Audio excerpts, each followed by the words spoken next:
Labour under pressure over the allegations that they blackmailed the House of Commons Speaker to, quote, hijack the Gaza ceasefire vote during an SNP opposition day.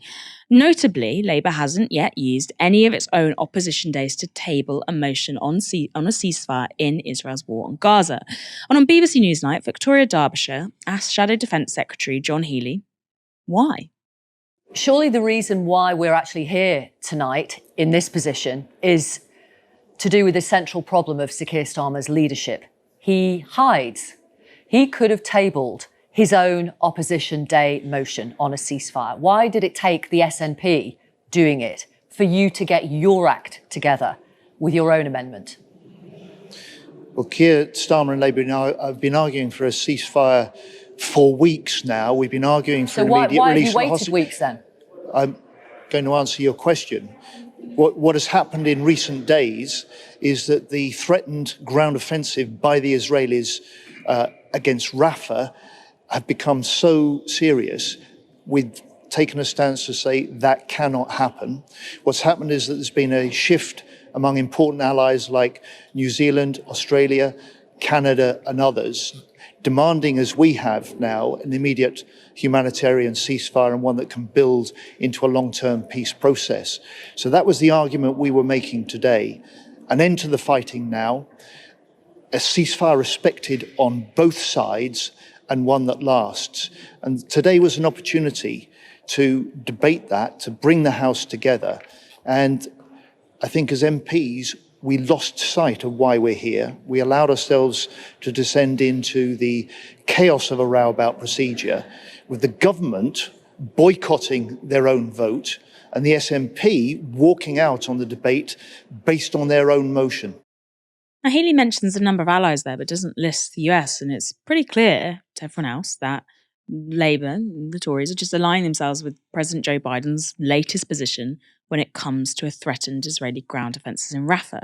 And even if the Rafah offences is stopped, Netanyahu has been clear for months in both words and actions that his aim is, quote, complete victory over Hamas, a goal that won't be achieved, possibly ever, but without even greater destruction than we've already seen, if you can imagine it. Now, Derbyshire put that point to Healey. Perhaps you, Labour, have lost sight of the fact that nearly 30,000 people have been killed in Gaza. What were you waiting for?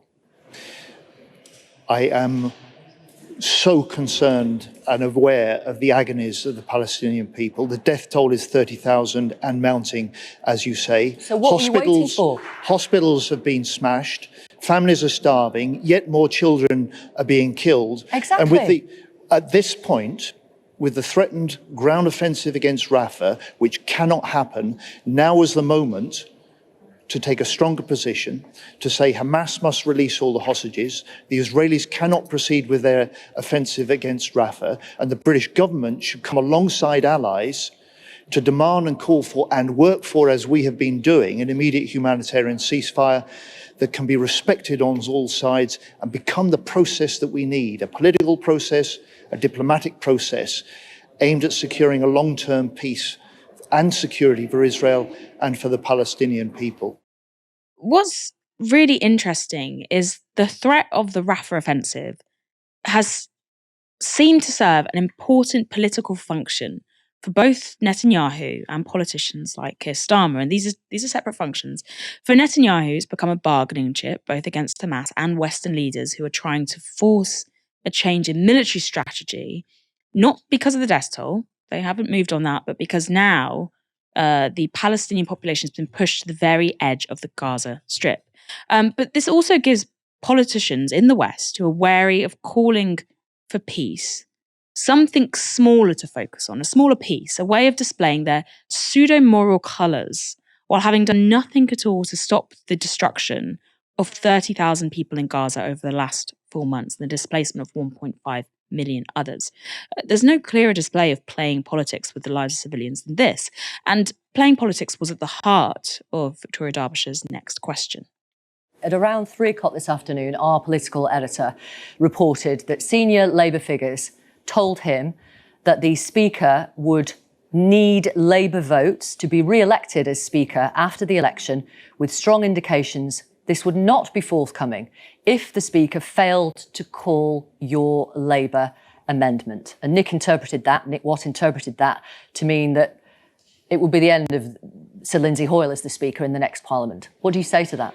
Well, I've no idea about Nick Watt's sources. I've no idea about the interpretation he might place on those. But in a sense, you've stated what happens. The Speaker is elected by all members of the House of Commons. He is there to protect the interests of all MPs. And part of that, and what he was trying to do, which backfired, and he apologised for this, but he was trying to ensure the widest possible debate. He is not there to do the government's bidding.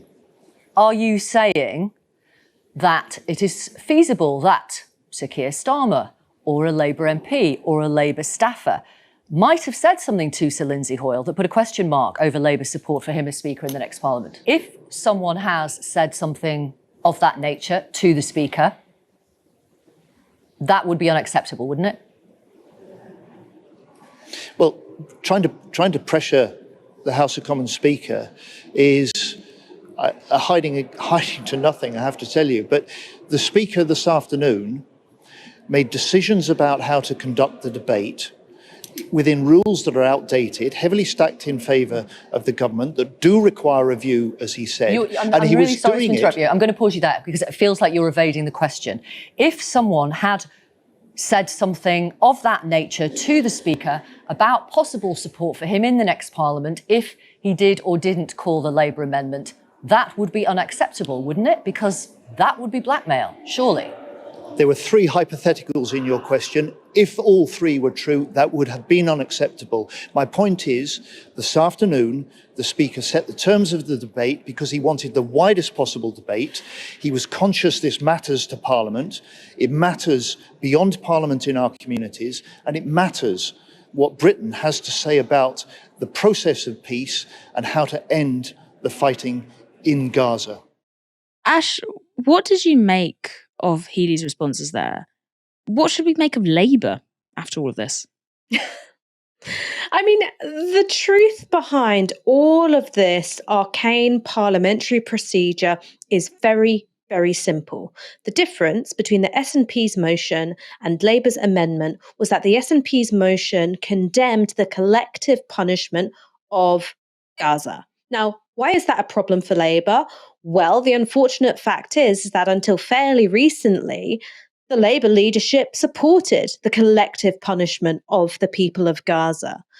When asked by Nick Ferrari whether Israel had the right to cut off food, electricity, and water to Gaza wholesale, what Keir Starmer said was, I believe Israel does have that right. Now, since then, the Labour Party have attempted to walk back that statement and say, oh no, he wasn't talking about cutting off critical supplies to Gaza.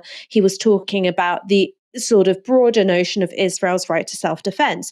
That is, quite frankly, a load of horseshit because later that same night, Emily Thornberry went on Newsnight. She was asked by Victoria Derbyshire specifically about the comments made by Keir Starmer, specifically about cutting off water, food, and electricity.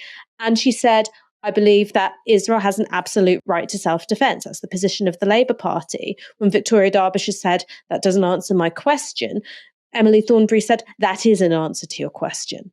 So quite obviously, the position of the Labour Party until recently was that they supported the collective punishment of the people of Gaza.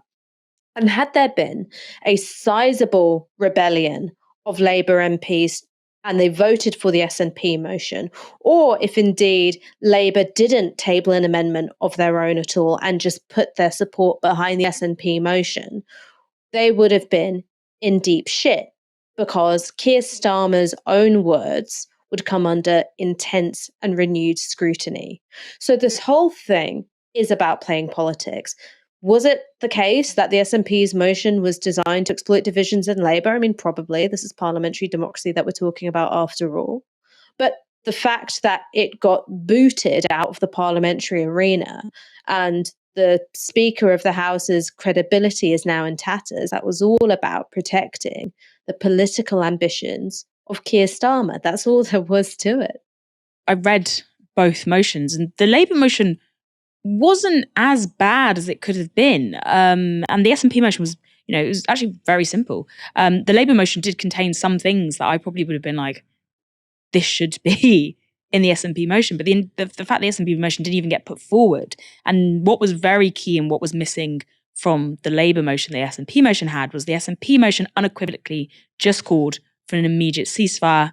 The Labour motion called for a humanitarian ceasefire leading to a permanent ceasefire, and also that bit about collective punishment that is such a sticking point for Labour, thanks to earlier comments by Keir Starmer and senior Labour frontbench MPs.